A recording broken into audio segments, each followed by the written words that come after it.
Oke,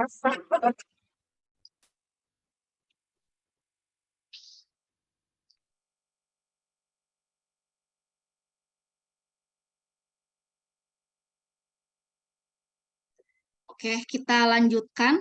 Halo, halo. Sudah jelas suaranya? Jelas, Bu. Jelas, Bu. Sudah, Bu. Sudah, Bu. Jelas, Bu. Wih, mantap. THR cair. Oh, tapi nggak Udah cukup. habis, Bu.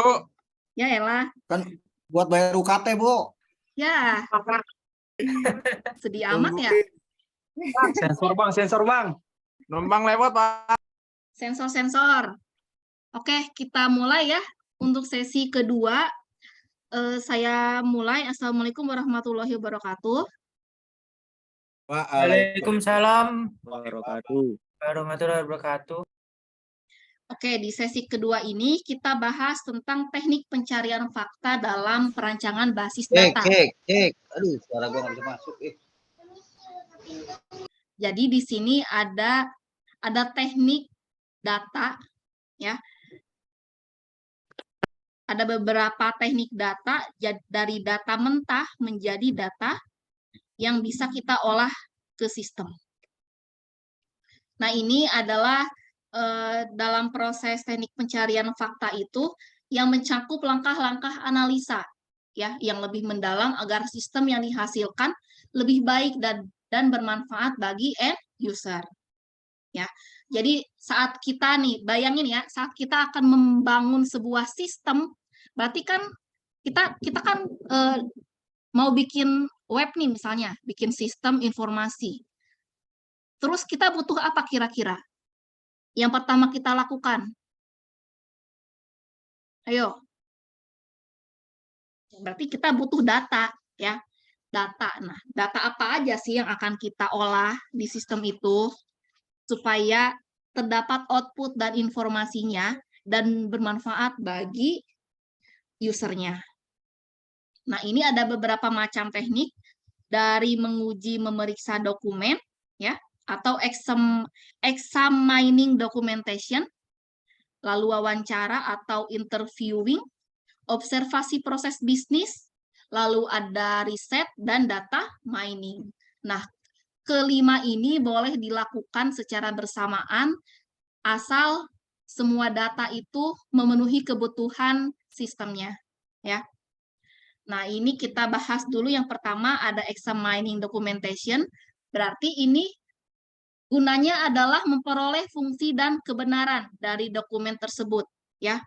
Dokumen tersebut kita lakukan pengujian dokumen dan formal, laporan dan file-file yang berhubungan dengan sistem sebelumnya. Nah, misalnya di perusahaan tersebut sudah ada sistem yang dibangun. Nah, kita akan mengembangkan sistem yang sudah ada. Berarti kita harus mencari data dari dokumen sebelumnya. Gitu ya. Nah, dokumentasinya yang dibutuhkan itu ada laporan, lalu ada dokumen yang ada di perusahaan, memo yang ada di dalam perusahaan. Nah, ini kan data yang nyata ya, data yang sudah ada. Nah, ini kita jadikan acuan nih, data nih udah ada. Lalu juga ada data juga nih, dokumentasi seperti struktur organisasi, visi dan misi perusahaan, strategi dan rencana dari perusahaan. Nah, ini termasuk data juga nih, ya. Tergantung kita nanti akan mengubahnya ke dalam tabel seperti apa, ya. Jadi seperti contoh tadi nih, dari contoh objek sepatu, kita ubah menjadi tabel. Nah, sama halnya dengan dokumentasi seperti ini. Dari struktur organisasi sampai deskripsi, kita ubah menjadi tabel seperti apa. Ya, lalu kita tentukan atribut-atribut di tabel itu apa aja, ya. Nah, lalu dokumentasi juga menjelaskan sistem saat ini. Ya, dokumentasinya kita bentuk dalam diagram dan flowchart. Berarti ini ada gambaran nih, gambar diagram dan flowchart, ada kamus data, rancangan basis data, dokumentasi program dan pemakai sistem. Ya, jadi semua ini ya, didokumentasikan dalam bentuk diagram. Ini hasilnya. Jadi supaya developer atau klien itu lebih mudah untuk membacanya. Nah, seperti ini ada diagram dan flowchart. Ya, sebelah kiri itu flowchart ya. Kalau kita baca flowchart itu di awal dari start sampai finish. Ini ada satu panah, satu aliran ya.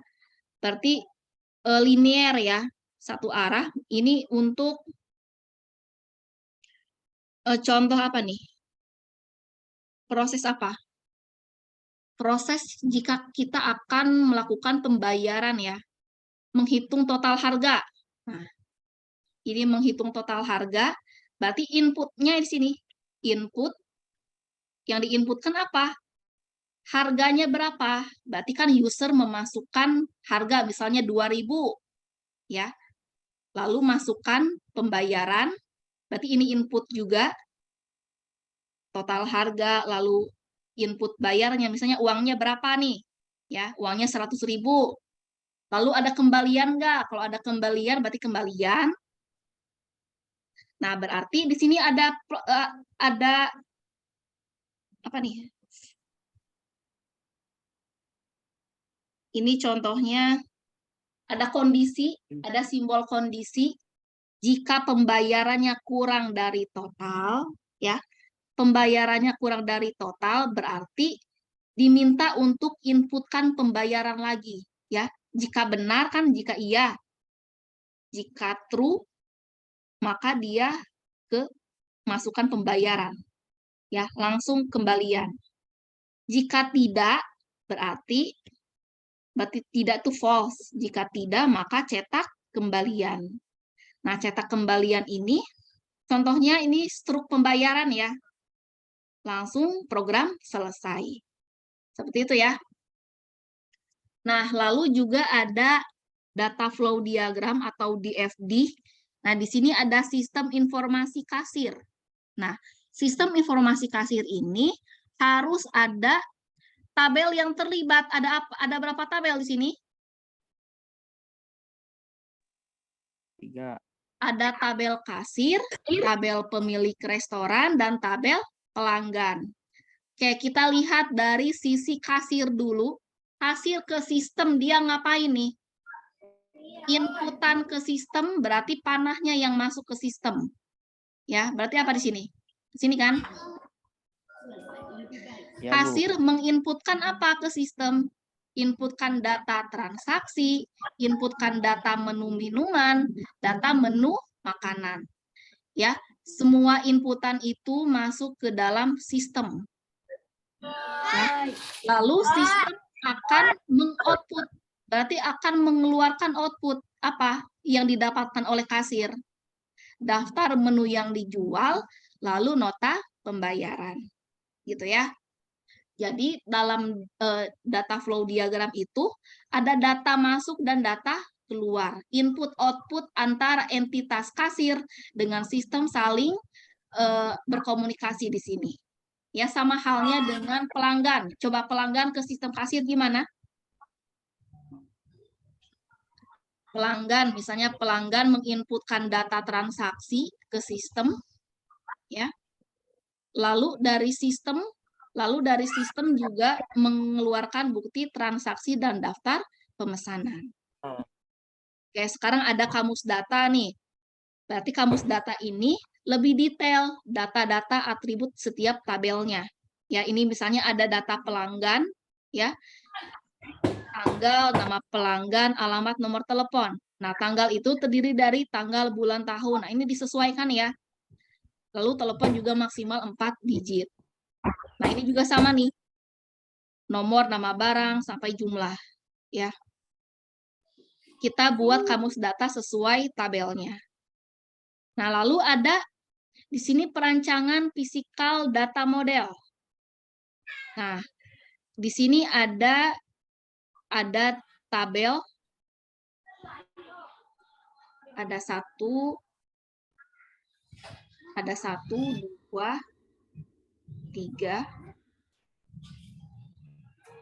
4. Ya.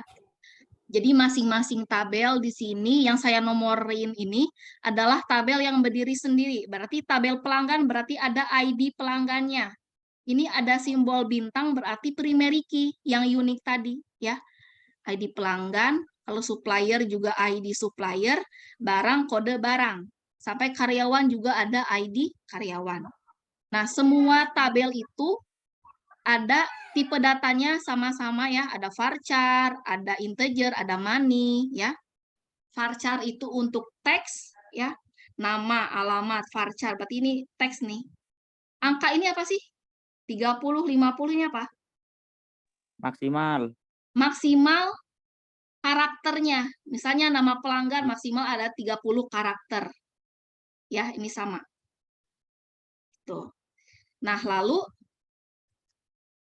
ini karena ini sistem informasi apa nih? Sistem informasi penjualan ya. Berarti ada tabel baru namanya tabel transaksi. Nih, tabel transaksi. Ini ya.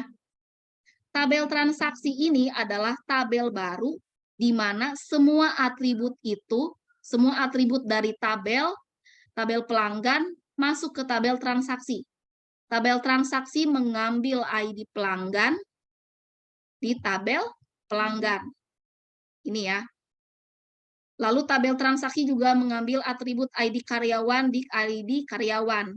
Jadi semuanya mengambil atributnya ya, supaya jelas nih sebagai di bagian transaksinya. Misalnya tanggal sekian, pelanggannya, kode pelanggannya berapa, kode barangnya apa. Nah, lalu ada tanggal transaksinya, lalu total harganya. Nah, di sini kasir mengelola datanya di sini. Ya.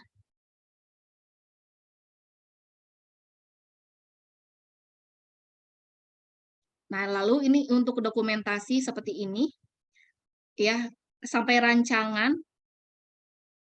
Jadi dari dokumentasi itu seperti laporan kita, progresnya sampai mana ya ini ya, seperti rancangannya, analisis, sampai spesifikasi program.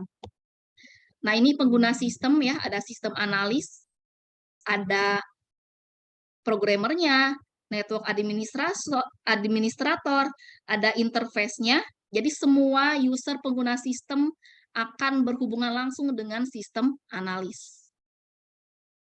Ya. Lalu ada wawancara nih, wawancara dibagi dua, ada wawancara terstruktur dan tidak terstruktur. Kalau struktur lebih spesifik, menjawab secara terbuka, kalau tidak terstruktur dilakukan secara umum.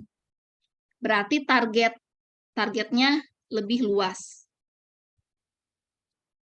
Lalu ada observasi proses bisnis. Nah, ini langsung ke kantornya langsung ya, observasi pengamatan langsung. Nah, ini juga sama, kalau ini apa? Riset, ya kalau riset berarti kita boleh mencari melalui internet, jurnal, dan literatur lainnya. Lalu ada data mining, berarti mining adalah penggalian data. Berarti misalnya kita butuh data Facebook nih. Data Facebook berarti data apa aja? Data pengguna. Data pengguna Facebook ada gambar, teks, dan angka. Nah, semuanya kita olah melalui teknik data mining. Ya, supaya menjadi data menjadi informasi. Nah, oke, sekian untuk materi sesi kedua, silakan.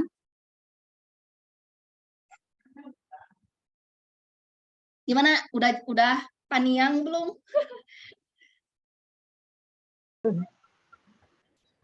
Gampang ya sesi kedua ini? Ya, Bu.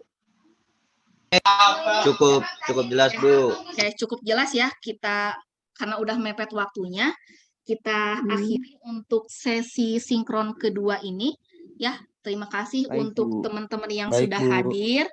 Semoga Baik, Bu. ilmunya bermanfaat. Mohon maaf jika ada kesalahan penyampaian materi. Kita tutup. Wassalamualaikum warahmatullahi wabarakatuh. Waalaikumsalam warahmatullahi wabarakatuh. Terima kasih banyak, Bu. Terima kasih, Selamat Pak. berbuka untuk teman-teman di Terima Kalimantan. kasih, Bu.